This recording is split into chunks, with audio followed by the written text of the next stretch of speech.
Selamat pagi anak-anak. Selamat pagi, Ibu. Pagi, bagaimana nih kabarnya hari ini? Alhamdulillah Ibu baik. Alhamdulillah. Baik ya anak-anak, setelah di pertemuan kemarin kita sudah selesai membahas mengenai materi perubahan sosial. Jadi pada pertemuan kali ini Ibu hanya ingin menyampaikan tugas dari materi perubahan sosial. Ibu izin saya screen dulu ya. Apakah sudah terlihat? Sudah Ibu. Oke. Jadi ini adalah tuan dari tugas proyek podcast kalian. Kalian akan membentuk kelompok yang terdiri dari 4 sampai 5 orang. Nah, untuk membuat podcast silakan kalian memilih anggota kelompoknya masing-masing ya. Ibu serahkan kepada kalian bagaimana pembagiannya. Jadi kalian bisa langsung berdiskusi setelah mata pelajaran ini berakhir. Ini nanti ada ketentuan dari teknisnya sama konten dari podcast itu sendiri. Ibu akan share PowerPoint-nya ke grup kelas aja ya. Jadi silakan kalau misalnya ada yang ingin ditanyakan bisa langsung di-drop di sana, oke? Ibu, terima kasih. Sudah, mungkin cukup sampai di sini ya. Jadi kita tutup pertemuan hari ini. Saya pamit dulu ya. Terima kasih atas kehadirannya. Kita semua sehat selalu. Wassalamualaikum warahmatullahi wabarakatuh. Assalamualaikum warahmatullahi wabarakatuh. Terima kasih banyak, Ibu.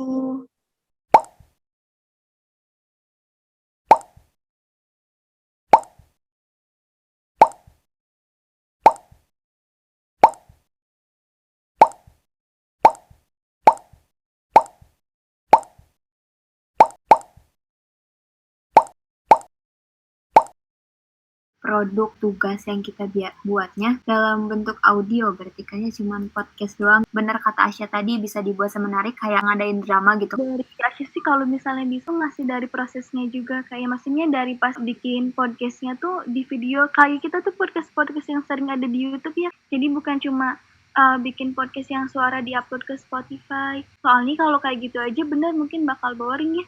Kira-kira kalau misalnya emang kerekom langsung ini jadi, itu mau di tanggal berapa, guys? Nanti kita kalau misalnya jadi mau kerekam langsung, kira-kira pas kerekam tuh kita udah persiapannya udah selesai gitu. Misalnya naskahnya udah ada, jadi kita di Bandung tuh bukan kerekam mentahan lagi. Terus buat nanti lokasi di sananya mau di mana, gimana setting-settingan itu udah ada. Nih, sekarang kita pilih yang mau kita angkat. Kayaknya sih kalau dari aku, YouTuber jadi cita-cita anak zaman now. Yang betul itu juga relate banget sama kan. Soalnya kan ketara banget ya kalau menurut aku si cita-cita ini. Dulu mah mungkin anak-anak kalau ditanya cita-citanya mau jadi apa, pasti mayoritas kalau nggak dokter. Sekarang biasanya kalau ditanya gitu, ya YouTuber atau nggak selebgram kayak gitu kan. Iya, di aku aja ditanya pengen jadi YouTuber. Nah kan, enak. Oh, nah.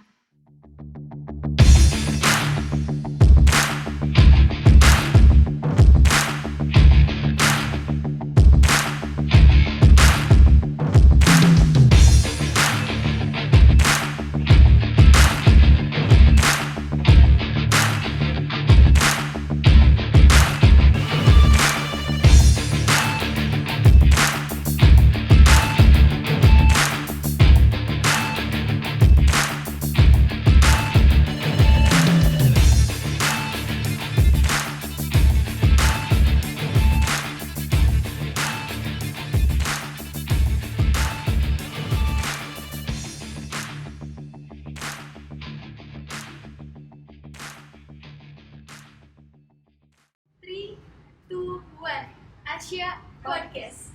Oke, selamat pagi Sobat setia Asya Podcast dimanapun kamu berada. Gimana kabarnya hari ini? Semoga dalam keadaan sehat selalu ya. Nah, pada pagi hari yang cerah ini ada yang berbeda. Jika biasanya kita berada di studio, tapi hari ini kita ada di sebuah kafe, karena tentunya ada orang-orang spesial yang sudah kita undang yang akan memberikan inspirasi, juga memberikan sudut pandangnya mengenai fenomena perubahan sosial. Nah, berkaitan dengan hal ini, di sebelah kiri saya sudah ada Kak Rahma Tukansina, seorang pengusaha muda yang namanya sedang viral akhir-akhir ini karena bisnis healthy food-nya yang menusantara dalam hitungan minggu. Wow, halo Kak Rahma. Halo Asya. Halo semuanya. Oke, dan di sebelah kanan saya sudah ada Kak Rina Ricis, seorang YouTuber juga seorang content creator yang namanya itu sedang viral lantaran penghasilan dari YouTube-nya yang mencapai belasan bahkan puluhan juta per bulan. Wow, luar biasa Karina. Halo Karina. Halo semuanya. Dan pada saat ini juga saya sudah mengundang adik kita dari salah satu SMA di Kota Bandung, ada Nada Ayunda. yang akan ikut memberikan pendapatnya mengenai fenomena perubahan sosial yang terjadi saat ini. Halo semuanya.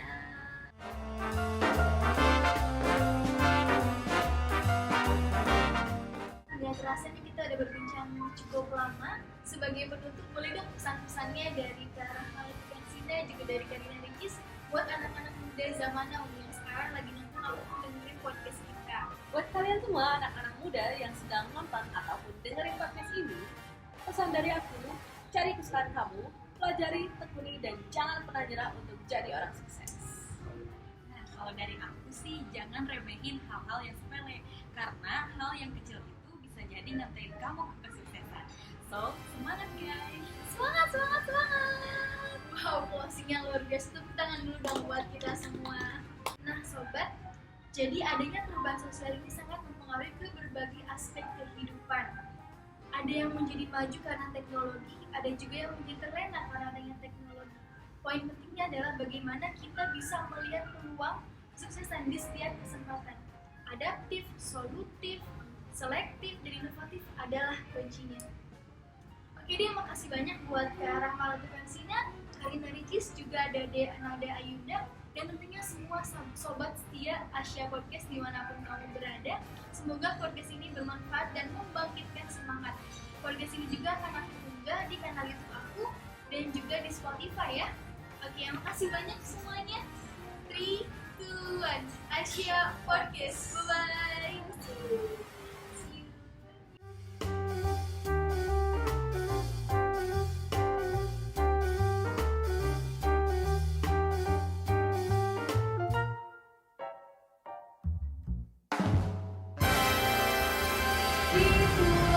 Asia Podcast.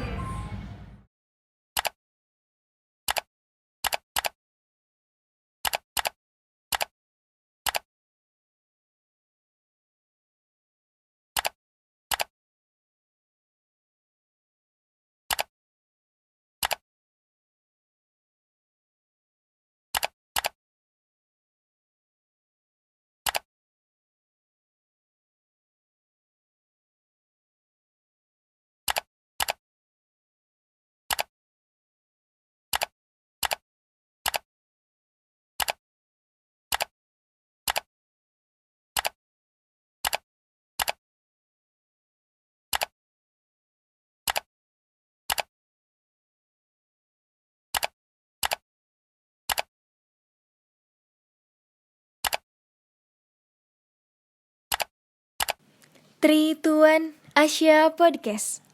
Selamat pagi sobat setia Asia Podcast dimanapun kamu berada. Gimana kabarnya hari ini?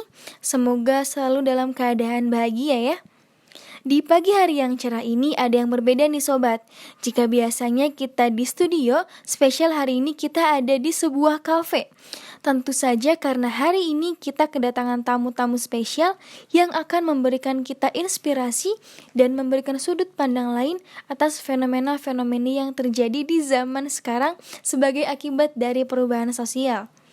Nah, berkaitan dengan hal ini, di sebelah kiri saya sudah ada Kak Rahma Sina, seorang pengusaha muda yang akhir-akhir ini sedang viral di media sosial lantaran terobosan bisnis healthy food yang hampir menusantara hanya dalam hitungan minggu.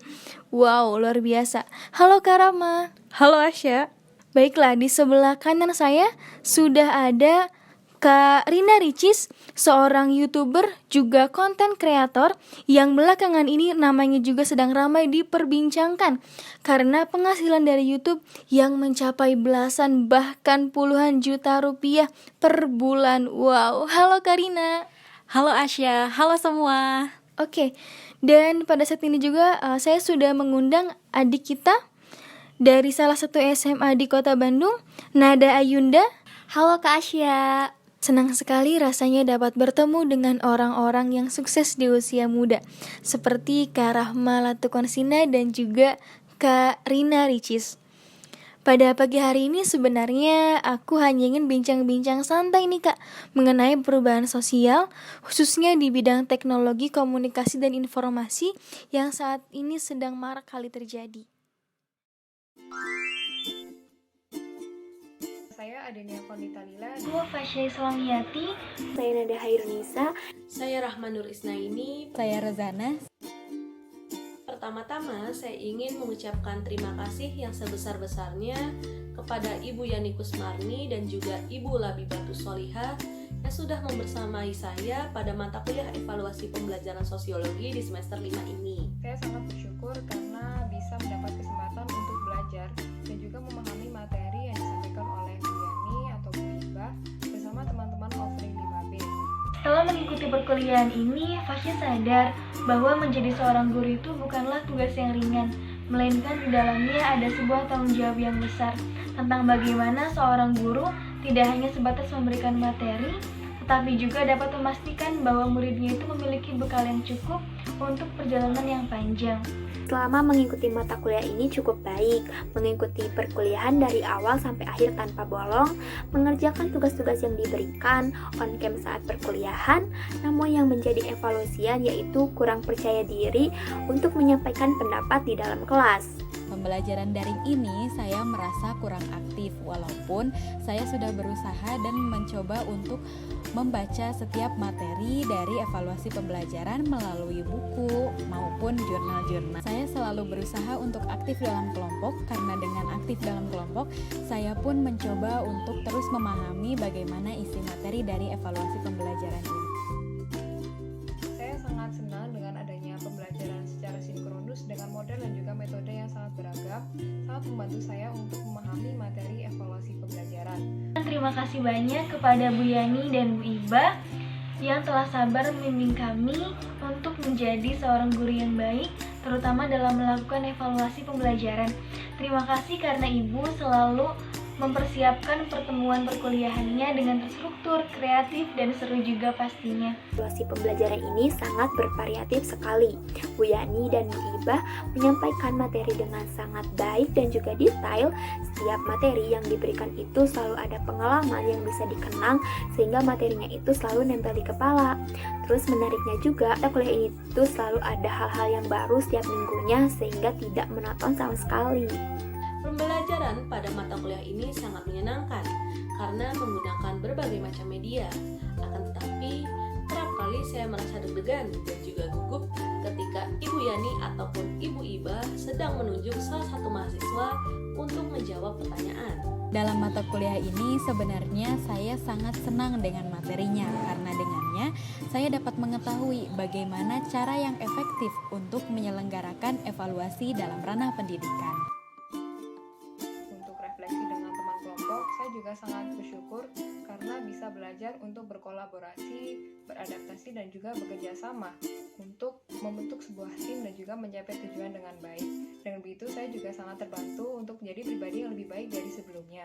Fasya merasa sangat bersyukur karena memiliki teman-teman kelompok yang kooperatif.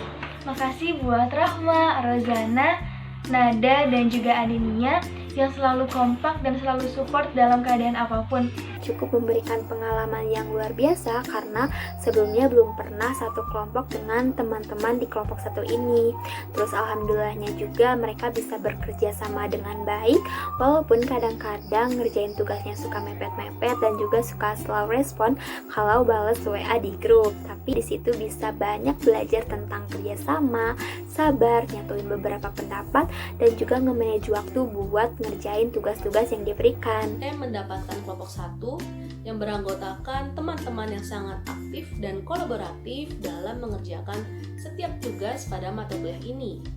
Meskipun mungkin masing-masing dari kita memiliki kegiatan di luar perkuliahan, akan tetapi kami masih bisa bertanggung jawab atas tugas-tugas pada mata kuliah evaluasi pembelajaran. Teman-teman di kelompok saya sangat aktif dan turut berkontribusi untuk mengerjakan tugas kelompok. Saya sangat menyukai tugas untuk membuat soal yang harus sesuai dengan KD dan IPK. Untuk membuat soal sendiri menurut saya harus memiliki pedoman dan juga tidak semudah yang dibayangkan. Salah satunya adalah tugas proyek ini. Karena kalau yang Fasya rasain, karena kita sendiri yang merancang dan mengerjakan tugasnya, Fasya jadi belajar agar kelak dapat menghargai usaha siswa. Karena merasakan sendiri bagaimana mengerjakan tugas. Di balik video yang berdurasi pendek, ada perjuangan dan pengorbanan di dalamnya. Tugas yang disenangi itu adalah debat, karena jujur debat itu berkesan banget. Meskipun argumen yang aku berikan itu kurang kuat, tapi di situ aku bisa mendengar juga pendapat dari teman-teman dan juga bisa berpendapat tanpa adanya rasa cemas nih. Tugas membuat soal uraian. Karena meskipun mungkin membuat soal uraian itu cukup rumit, akan tetapi ketika saya mendengarkan penjelasan dari Ibu Yani dan juga Ibu Ibah, saya pun menjadi paham bagaimana caranya membuat soal uraian yang baik dan tidak membebani peserta didik. Adalah saat kelompok saya harus menonton terlebih dahulu video MasterChef. Nah, di situ kami mencoba untuk mengaitkan bagaimana sih evaluasi di MasterChef ini dikaitkan dengan materi-materi di evaluasi pembelajaran.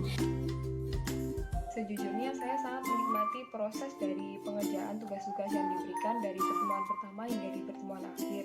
Sehingga saya juga percaya bahwa setiap tugas yang diberikan pasti memiliki maksud dan tujuan.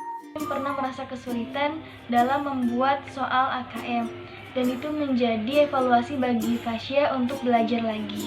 Saat ada tugas dengan kelompok besar dan besoknya harus dipresentasikan. Kenapa tidak suka? Karena saat itu banyak sekali anggota kelompok lain yang tidak ikut andil mengerjakan tugas tersebut. Ketika membuat soal AKM, karena merasa cukup kesulitan untuk mencari kasus yang cocok dengan topik yang akan dijadikan soalnya. Selain itu juga cukup merasa kesulitan untuk membuat soal AKM numerasi. Nah, saat itu saya masih kurang paham. Yang saya senangi adalah saat awal-awal kuliah sempat dibuat breakout room untuk berdiskusi mengenai beberapa tema. Saya merasa kewalahan dan agak kebingungan dengan instruksi yang telah diberikan, karena ketika di breakout room kami yang baru pertama kali mencoba fitur breakout room, belum ada yang bisa memimpin secara aktif bagaimana pembagian materi dan lain sebagainya, sehingga menurut saya itu tugas yang kurang saya senangi. B atau B+, karena menurut saya mampu dan juga telah bertanggung jawab untuk memenuhi tugas-tugas maupun mengikuti perkuliahan selama 1 semester ini. Amin, karena Fasya selalu hadir dalam setiap pertemuan dan tepat waktu dalam mengerjakan tugas, namun masih merasa malu dan belum berani dalam menyampaikan pendapat di kelas. Itu Amin, karena saya sudah mengikuti mata kuliah ini dengan sebaik mungkin yang saya bisa, namun minusnya itu yang saya sadari kurang aktif dalam menyampaikan pendapat atau opini di dalam kelas. Ini adalah Amin, dengan pertimbangan presensi saya full pada mata kuliah ini. Kemudian saya juga aktif untuk bertanya ataupun menjawab beberapa kali pada saat kelas berlangsung, dan saya pun sudah berusaha mengerjakan tugas, baik tugas individu ataupun tugas kelompok dengan sebaik mungkin dan tepat waktu. Berdasarkan perjalanan saya di mata kuliah ini, saya merasa pantas untuk mendapatkan nilai A- karena saya selalu mencoba untuk memahami materi evaluasi pembelajaran walaupun secara mandiri, dan saya pun mencoba untuk turut aktif walaupun tidak terlalu aktif dengan cara bertanya jika saya tidak mengerti tentang beberapa materi di evaluasi pembelajaran. Jadi kita tutup pertemuan kali ini.